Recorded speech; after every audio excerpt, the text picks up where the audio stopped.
Clear your desk by end of day. Marshall Dane said it like he was ordering coffee.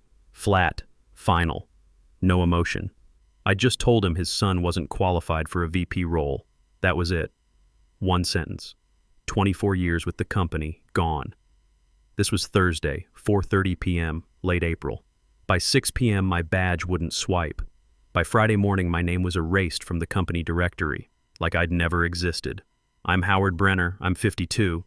I used to run strategic operations at Dane Global Industries, a $2 billion logistics and supply chain company based in New York. Used to being the key phrase. Here's how I went from their most valuable ops guy to unemployed in 48 hours. And here's how I walked back into their boardroom 6 months later holding a contract that gave me control of everything they'd tried to take away. Let me back up to that Thursday afternoon. I'd just finished a vendor compliance meeting when my assistant handed me a note. Marshall wants to see you. Conference room C. Now. No context. No explanation. Just the CEO summoning me. I wasn't worried. I'd been with Dane Global for 24 years. I knew every system, every major contract, every crisis we'd survived since I joined in 2001. When the 2008 financial crash hit and half the executive team was scrambling to save their own assets, I was the one keeping our operations from collapsing. I walked into conference room C. Marshall sat alone, sleeves rolled up, hands flat on the table. He didn't offer me a seat. We're bringing someone new into strategic operations, he said. No pleasantries. My son Bradley, I want you to train him for the VP role. Bradley Dane, 28 years old, MBA from some Tier 2 program, exactly 6 months of consulting experience at a firm that went under 3 months after he left. I'd met him once at the holiday party. He spent most of the night telling our head of logistics that traditional supply chain thinking was obsolete while drinking something he kept calling an artisanal IPA. I kept my expression neutral. Marshall, he needs field experience first. Minimum 3 years before this kind of position. His jaw tightened. He's sharp. He has new perspectives. He's ready. He's not qualified. Dead silence. Nobody moved. Marshall's pen tapped once on his notepad. He nodded slowly. Clear your desk by end of day. That was it. No discussion. No warning. Done. I walked back to my office, tried logging into the system to forward some files to my personal drive. Password denied, tried again, denied. Called IT, voicemail, emailed HR, auto reply. By 6 p.m. my security badge wouldn't open the front door. I sat in my car in the parking lot at 9:30 p.m. that night, didn't go home, made a call instead. Victor Lang. We'd met 10 years back when we were on opposite sides of a merger negotiation. He was ex-military, logistics, and supply chain background, the kind of guy who could see problems before they happened. He'd left corporate 5 years ago to start a tech company. We stayed in touch, grabbed beers a few times a year to talk strategy. I told him what happened. You still working on that AI decision platform you mentioned? I asked. Opticore? Yeah, why? I'm available. Strategy, operations design, client relations, whatever you need. Starting tomorrow. He didn't ask questions. My office, Monday morning, 9 a.m. That weekend I made 2 more calls. One to a vendor partner who'd worked with me at Dane for 6 years. Another to a logistics consultant who'd been trying to recruit me since 2022. Both conversations ended the same way. Let's stay close. Things are about to shift. Monday morning, early May, I met Victor at his Brooklyn office. Small space, clean setup. He opened his laptop and walked me through Opticore's prototype. It was a strategic decision engine. AI-powered. The idea was to simulate executive-level judgment using predictive algorithms, market analysis, and real-time operational data. No committee meetings, no politics, no CEO's unqualified kid torpedoing a $250 million contract because he had a feeling. What do you need? I asked. Someone who knows how companies actually work. Someone who's seen bad decisions up close and still made things function. I thought about it for maybe 10 seconds. 4 months, I said.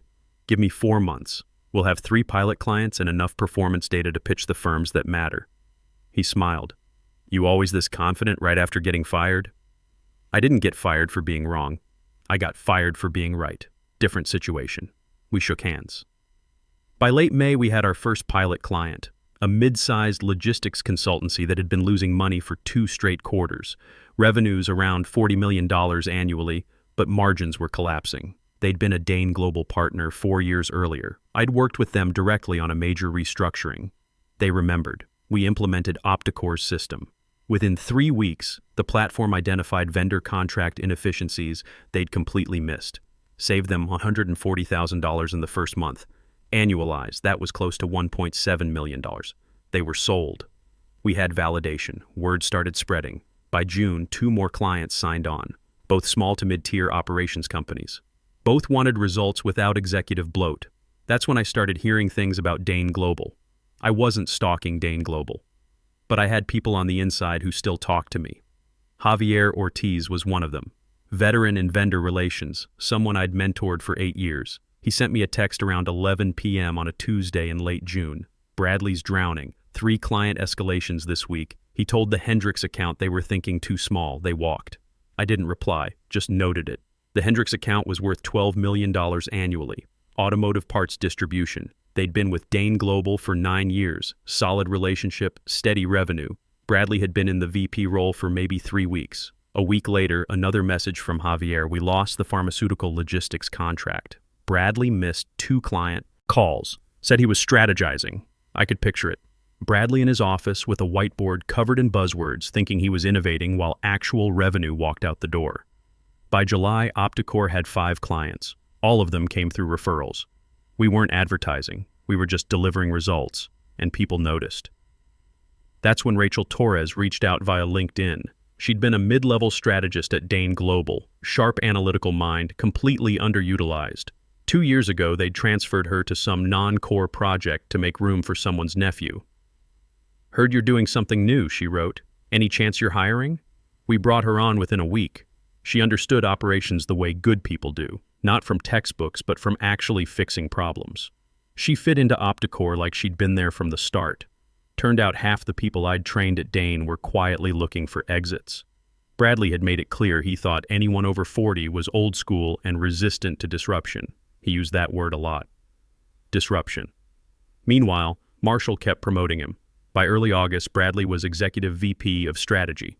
4 months in the company, no performance metrics, no client wins, just elevation. I watched it from outside and felt nothing. They were making their choices. I was making mine. August was when things started falling apart publicly for Dane Global. They lost a major automotive contract, the one I'd personally closed back in 2019. The client called it strategic realignment. Industry translation. They had no confidence in current leadership. Then the real disaster hit. Dane Global had been pursuing a federal contract, defense logistics. $280 million over 5 years, roughly $56 million annually. It was exactly the kind of project I used to manage. Multi-year timeline, strict compliance requirements, complex coordination across 6 agencies. Bradley took point on the pitch. This was late August, about 4 months after I'd left.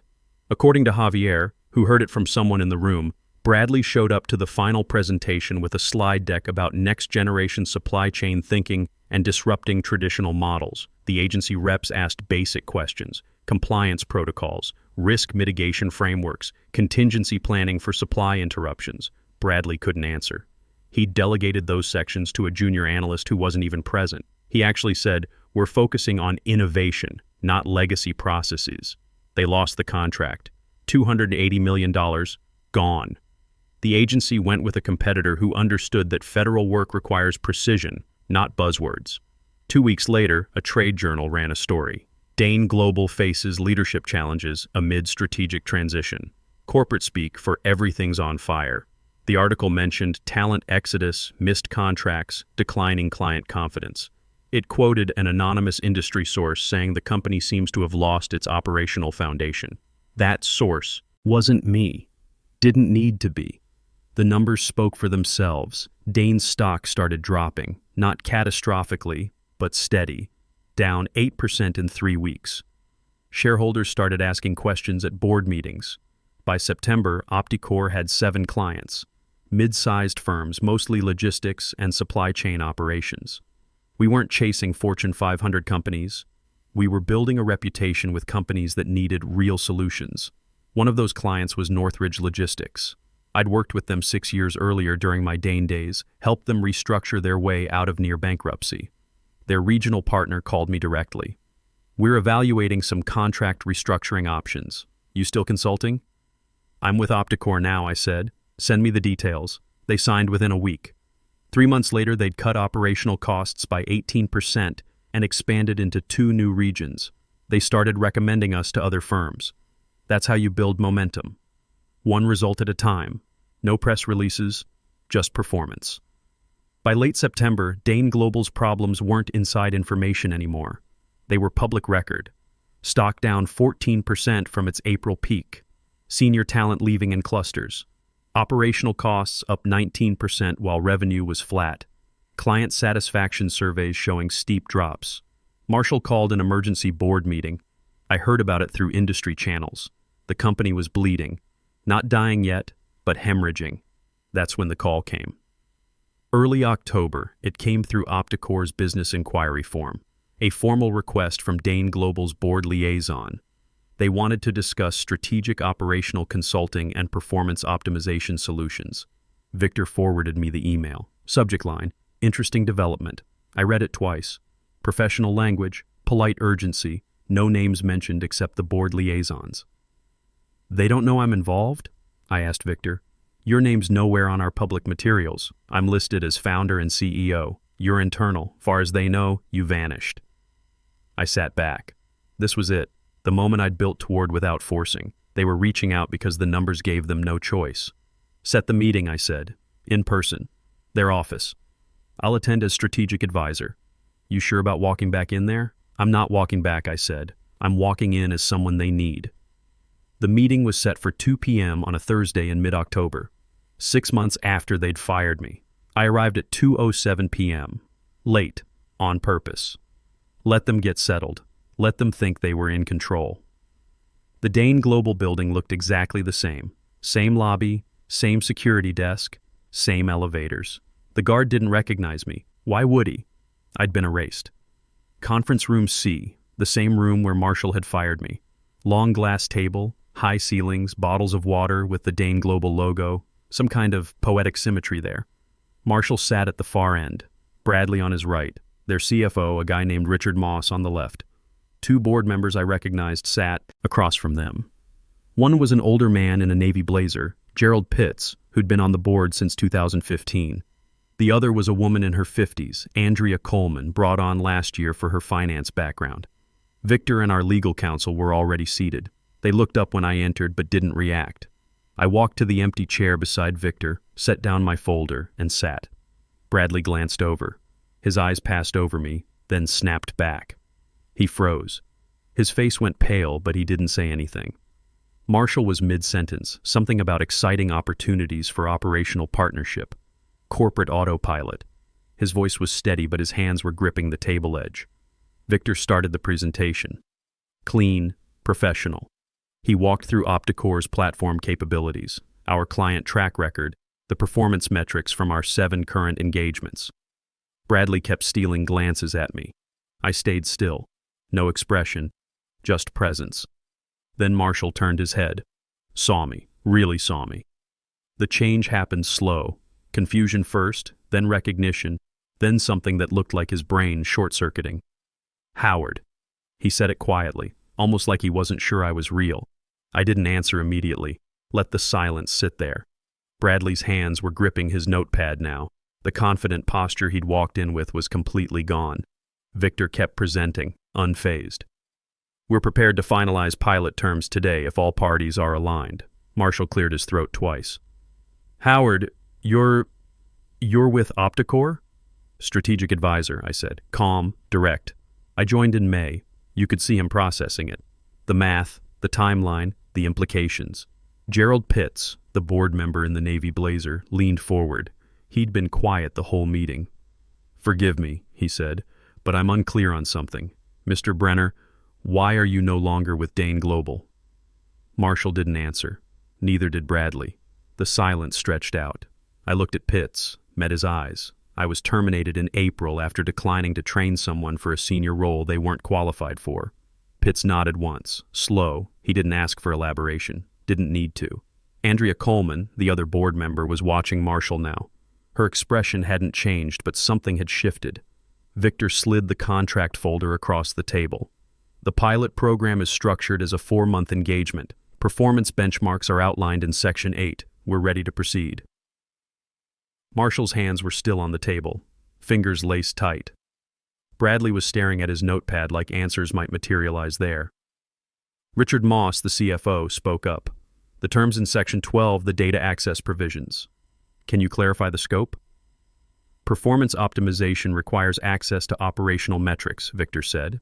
Client transaction data, vendor relationship histories, delivery timelines, standard integration points. It's outlined in Clause 6.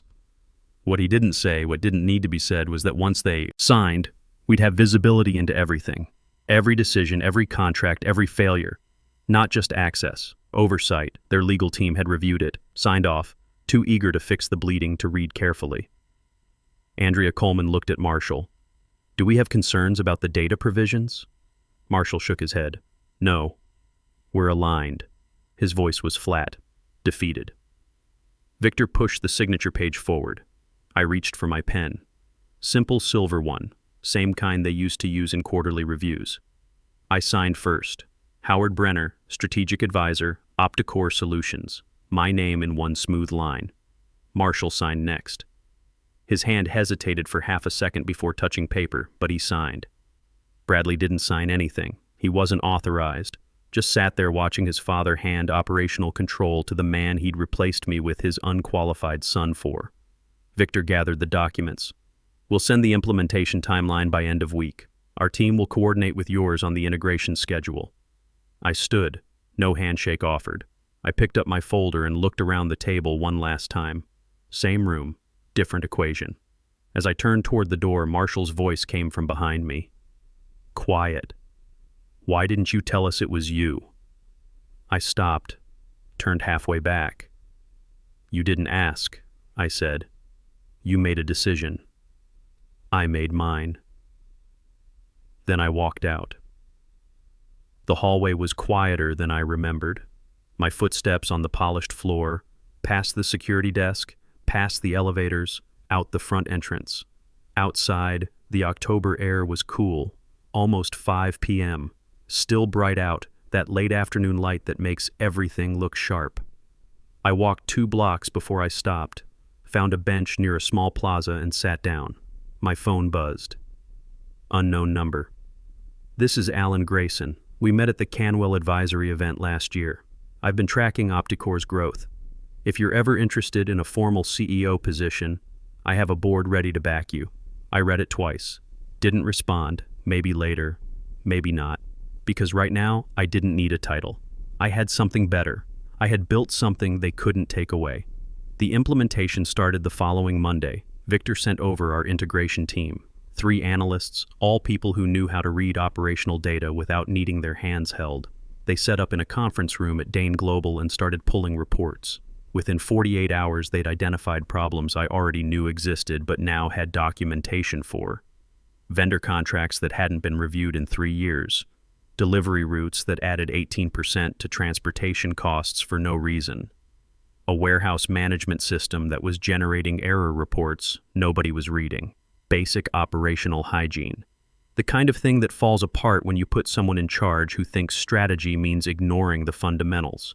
By the end of week 1, our team had flagged 23 immediate optimization opportunities. Not revolutionary ideas, just common sense that had been abandoned. I didn't go back to Dane's offices.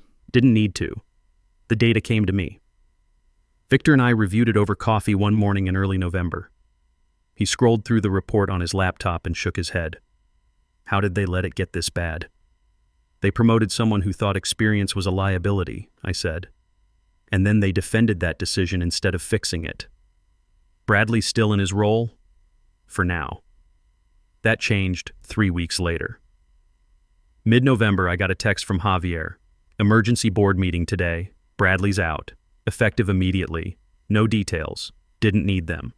The board had finally seen what I'd seen 6 months earlier. Bradley wasn't qualified.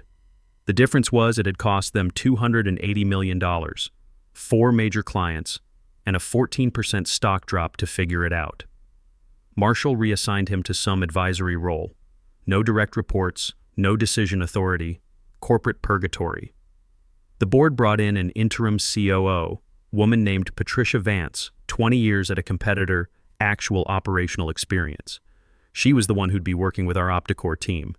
I met her on a video call in late November. Professional, direct, no nonsense. "I've reviewed the initial assessment your team provided," she said. "It's accurate, painfully so."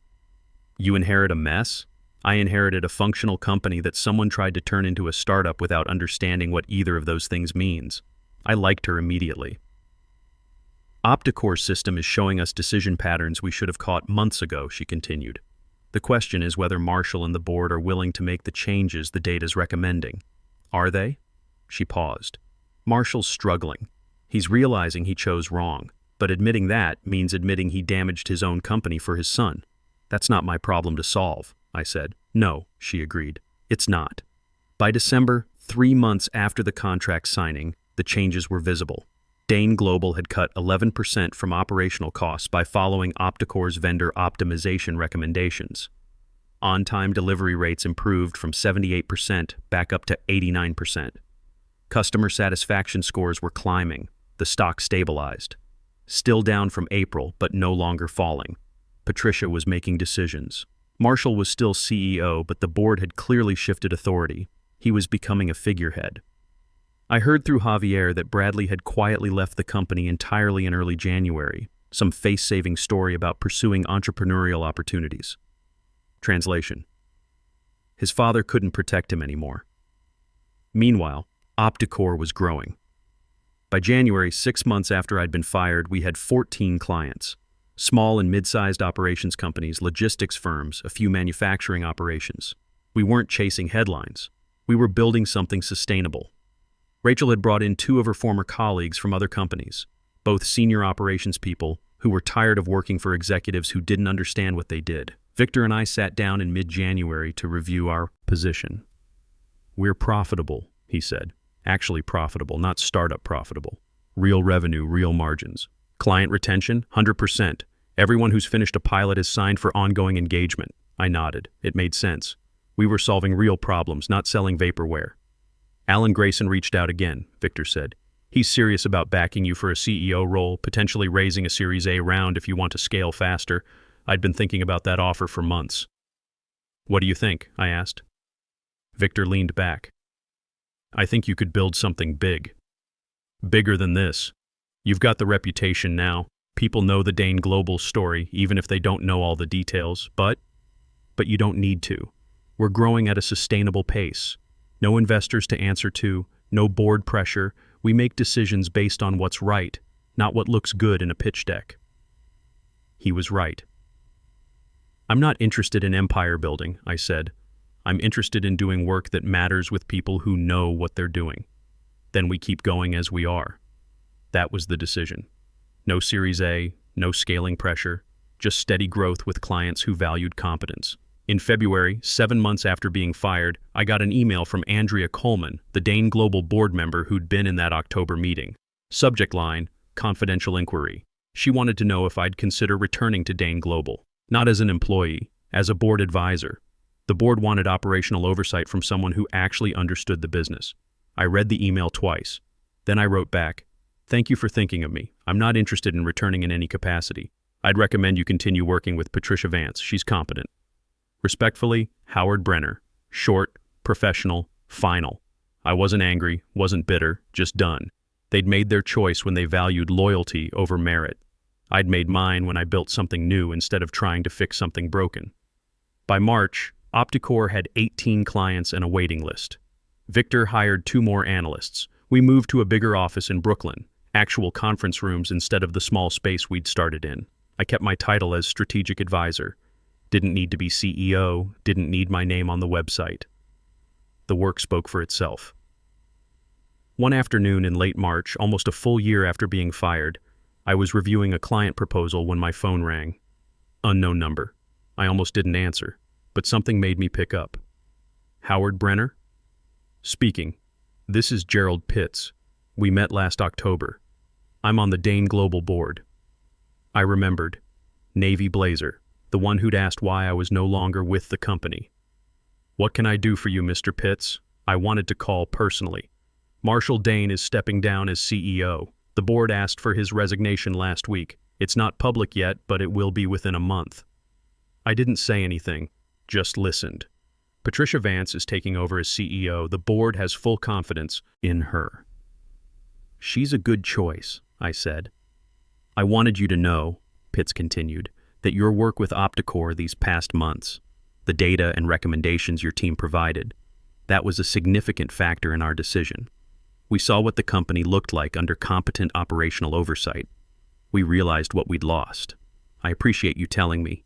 There's no expectation here," he said. "No ask. I just thought you deserved to know that you were right. About Bradley, about the direction of the company, about all of it." We talked for a few more minutes, professional, cordial, then ended the call. I sat at my desk for a while after, looking out the window at the Brooklyn streets below. 24 years I'd given to Dane Global. Built their operations from functional to exceptional, and they'd thrown it away in a 5-minute conversation because I told the truth. But that decision, their decision, had led me here, to a company I'd built with people I respected, to work that mattered, to a position where I controlled my own value instead of waiting for someone else to recognize it. They wanted loyalty without respect. I'd given them results without mercy. No shouting, no public confrontation, no dramatic revenge, just competence, just patience, just building something better and letting them realize what they'd lost. If you've ever been underestimated, overlooked, or quietly erased, here's what I learned. Your comeback doesn't need to be loud. It doesn't need to be fast. It just needs to be undeniable. Build something they can't ignore. Do work they can't dismiss. Create value they can't replicate. And when they finally realize what happened, when they finally understand what they threw away, you'll already be somewhere better. Not because you needed revenge, because you needed to prove something to yourself. 24 years, one word, one decision. That's all it took to end one story and start another. Choose your battles, win them quietly, and when the dust settles, make sure you're standing on something you built, not something someone gave you permission to have.